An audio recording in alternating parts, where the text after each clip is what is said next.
Hörmətli izləyicilər, Naxçıvan dağlarında bitən kəhli otu bitkisi. Çox adam buna kək otu deyir. Aslında bunun adı kəhli otudur. Çünki Naxçıvan dağları çılpaq dağlardır. Kəhli gəlir, bunun dibində kölgələnir. Çiçəklərindən, toxumundan yeyir. Ona görə buna deyiblər kəhli otu.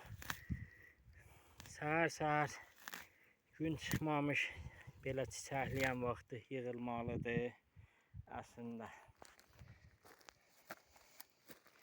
Tərkibində çoxlu uçucu efir yağları var.